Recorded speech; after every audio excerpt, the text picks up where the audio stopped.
be presenting about financial analysis of Dent Application Criterion here in Canada. So in North America, there's a vast variety of network of pipelines in steel, and the risk of denting these pipelines is very likely. You could dent it in deconstruction or during operation.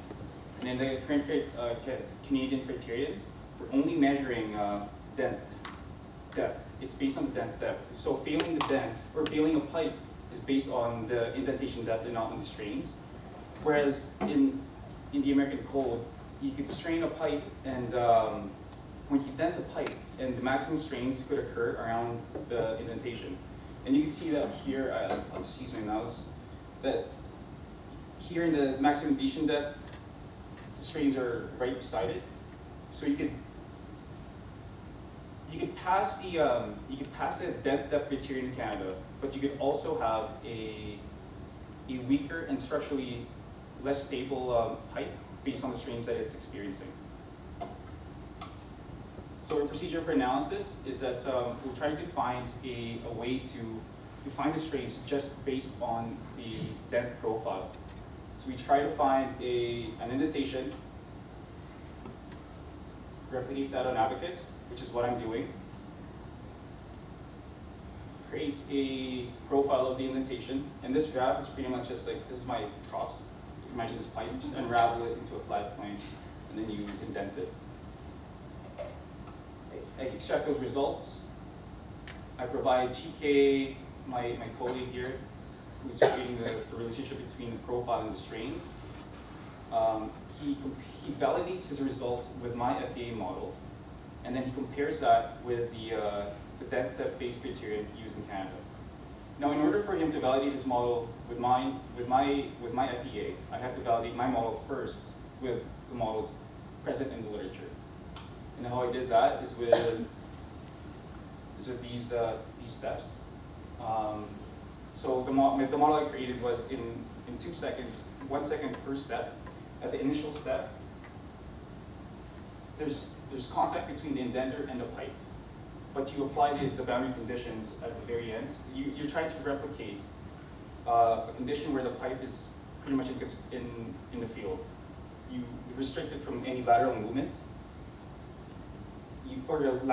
You restrict it from vertical movement or from any rotation.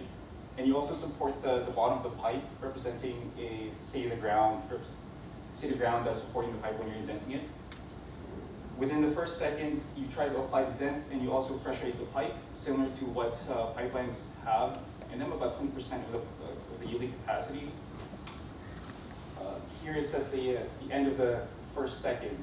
You've reached the maximum indentation. You've strained it.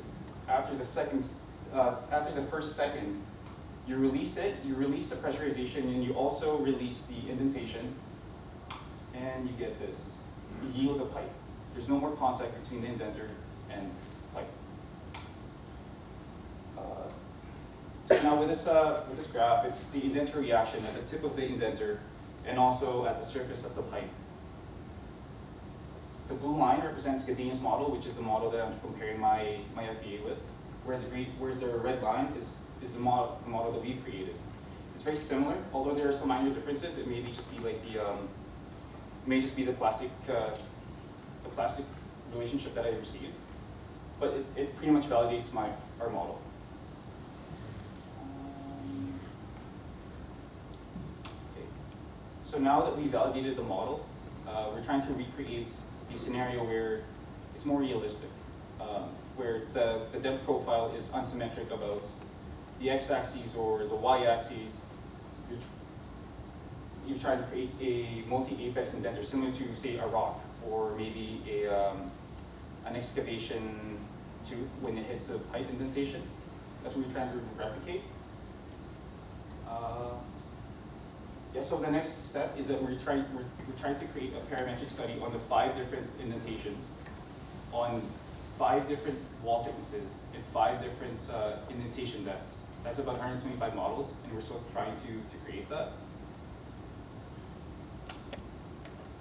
And then the conclusion is that the importance of the study and why we're trying to do this is we're trying to find a relationship between strain and just the strain and the dent profile.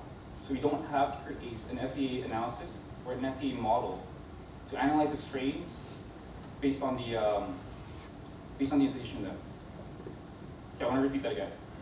We're trying to find an easier way to analyze the strains just based on the indentation depth. So we don't have to create an FEA analysis where we have to indent it and then we have to analyze the strains just to verify if a pipe is still structurally stable.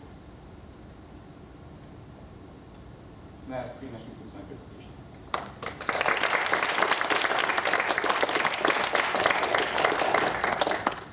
If there's any questions. Sam. Did you actually do 125 models? 125 models. You said 125 models. In total, there's going to be 125 models. So you finished 125? Oh, no, not yet. They'll proceed. They'll keep on going.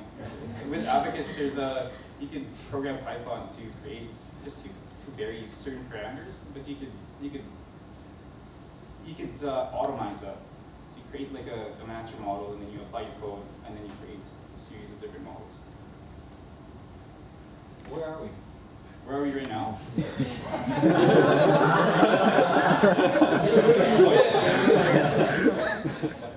Yeah, it's with right now we're in Don't worry. no.